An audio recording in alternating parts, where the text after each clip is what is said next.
Good morning, students, and welcome to final year mechanical engineering e-classroom. Myself, Kailash Vasu, lecturer, mechanical engineering, Government Polytechnic College, Savai Madhopur. ME 302 subject का title processes in manufacturing E classroom की series में इस particular subjects की study करेंगे different videos के माध्यम से।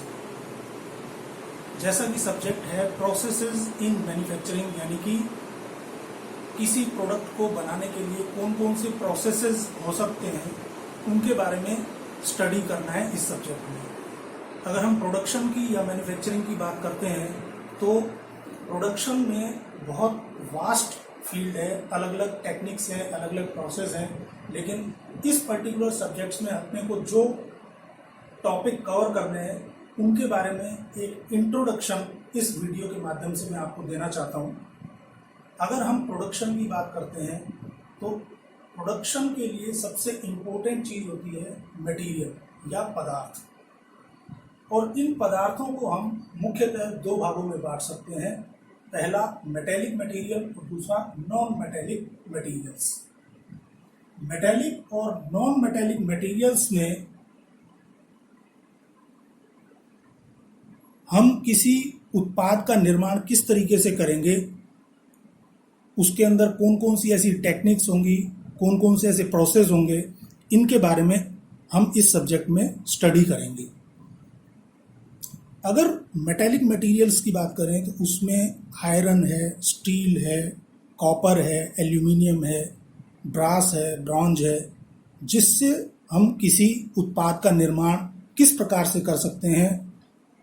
Machining process कौन कौन से होते हैं, किसी मशीनिंग प्रोसेस के अंदर कौन कौन से ऐसे थ्योरेटिकल कॉन्सेप्ट्स हैं, ऐसे कौन कौन से मुख्य बिंदु हैं जिनको ध्यान में रखकर हम किसी उत्पाद का निर्माण ठीक तरीके से कर सकते हैं, इसकी स्टडी हमें इसके अंतर्गत करनी है। अगर हम मेटेलिक मटेरियल की मशीनिंग की बात करते हैं तो उसमें हमें उत्पाद के निर्माण के लिए अनवांटेड मटेरियल को या जो अनावश्यक पदार्थ उसमें है उसको रिमूव करना ही मशीनिंग कहलाता है। तो उस मशीनिंग के अंतर्गत हम किस तरीके से प्रोसेस करें ताकि हमें इफेक्टिवली या इफिशिएंटली उत्पाद निर्माण करने में मदद मिल सके, इस पर्टिकुलर टॉपिक की स्टडी भी इस सब्जेक्ट के अंदर करनी है। अब हम अगर मेटेलिक मटेरियल की मशीनिंग की बात करते हैं तो उसमें दो तरीके के मेन मशीनिंग प्रोसेस होते हैं। एक तो होता है कि हम उस कच्चे माल का रूप परिवर्तित कर दें, यानी उसका ट्रांसफॉर्मेशन कर दें विदाउट रिमूविंग दी अनवांटेड मटेरियल, यानी कि हमारे पास जो अनावश्यक पदार्थ है उसको काटे छांटे बगैर अगर हम उसके रूप को परिवर्तित कर देते हैं तो वो कहलाता है फॉर्मिंग ऑफ मेटल्स। तो फॉर्मिंग ऑफ मेटल्स के अंदर क्या क्या ऐसे तरीके हैं जिससे हम उसके रूप को परिवर्तित करके हमारे डिजायर्ड उत्पाद का निर्माण कर सकते हैं।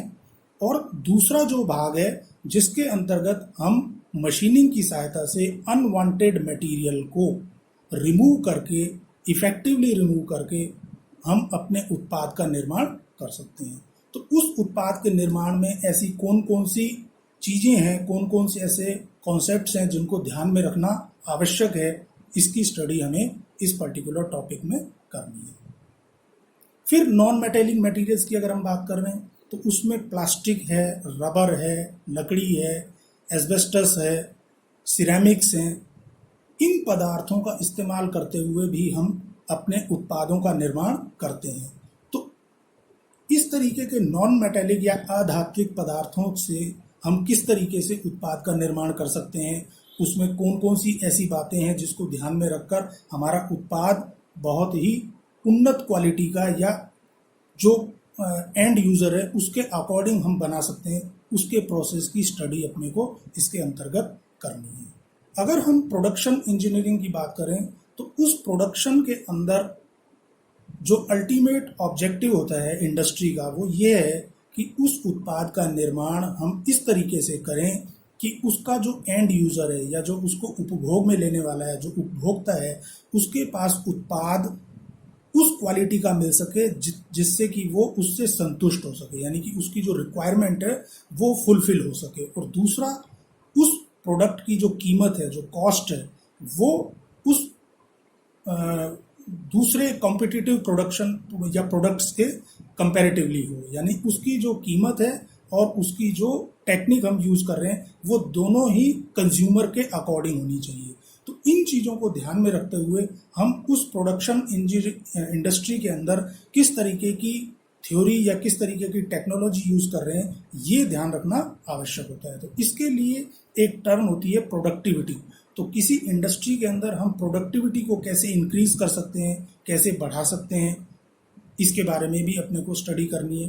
तो ऐसे कौन से मैकेनिकल डिवाइसेस हैं, कौन सी ऐसी टेक्निक्स हैं जिनको इस्तेमाल करके हम प्रोडक्टिविटी या उत्पादकता को बढ़ा सकते हैं, उसकी भी स्टडी हम इसके अंतर्गत करेंगे। तो उत्पादकता को समझने के लिए इसमें बताया गया है कि किस तरीके से किसी इंडस्ट्री के अंदर अवेलेबल रिसोर्सेज जो हैं उनका इस्तेमाल करते हुए, यानी कि एक लिमिटेड टाइम के अंदर हमारे पास जो अवेलेबल रिसोर्सेज हैं उनको हम इफ़ेक्टिवली यूज़ कर सकते हैं, वो भी हम काम में लेकर उस इंडस्ट्री की प्रोडक्टिविटी या उत्पादकता को बढ़ा सकते हैं।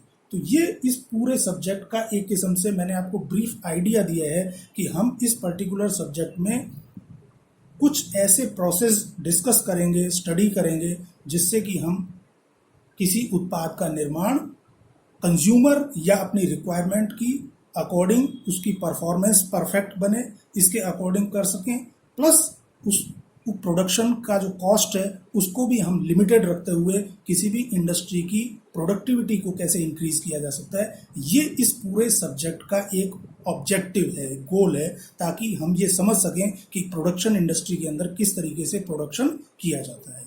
तो इस सब्जेक्ट के अंतर्गत अगर आप हिंदी मीडियम के हैं तो कोई भी हिंदी मीडियम की बुक आप परचेज कर सकते हैं, अदरवाइज इंग्लिश मीडियम के लिए production technology by R K. Jain की बुक परचेज कर सकते हैं, जो आपके फ्यूचर में भी किसी कॉम्पिटिटिव एग्जाम के लिए हेल्पफुल हो सकती है। तो इस तरीके से प्रोडक्शन टेक्नोलॉजी की बुक बाय आर.के. जैन इस पर्टिकुलर सब्जेक्ट के लिए काफ़ी हेल्पफुल होगी। हालांकि ये बुक देखने में काफ़ी हैवी लगेगी, लेकिन आपके future competitive point of view से काफ़ी मददगार सिद्ध होगी। तो आप ये बुक ले सकते हैं। अभी मैं वीडियो में आपको सिलेबस के कंटेंट्स भी दिखाने की कोशिश कर रहा हूँ, जिसमें अलग अलग तरीके की इस सिलेबस को 6 डिफरेंट पार्ट्स में डिवाइड किया गया है, जिसमें कि मेटल फॉर्मिंग प्रोसेस दिया गया है, मेटल रिमूवल प्रोसेस की थ्योरी को बताया गया है, नॉन कन्वेंशनल मशीनिंग प्रोसेस के बारे में भी बताया गया है, जिसके अंदर हम मॉडर्न मशीनिंग प्रोसेस, यानी कि जो हमारे अंदर आजकल जो लेटेस्ट टेक्नोलॉजी चल रही है उसके अंदर कौन कौन सी मशीनिंग प्रोसेस हैं उसकी स्टडी के बारे में बताया है। प्लास्टिक या रबर के बारे में बताया गया है, किस तरीके से इसके उत्पाद बनाए जाते हैं, और एंड में फिर इस तरीके की डिवाइसेस बताई हैं जिसकी सहायता से हम किसी भी इंडस्ट्री का उत्पादकता या प्रोडक्टिविटी को इंक्रीज कैसे कर सकते हैं। तो ये कुल मिला के 6 डिफरेंट पार्ट्स में ये सिलेबस है जिसको कि हम स्टडी करेंगे। Thank you.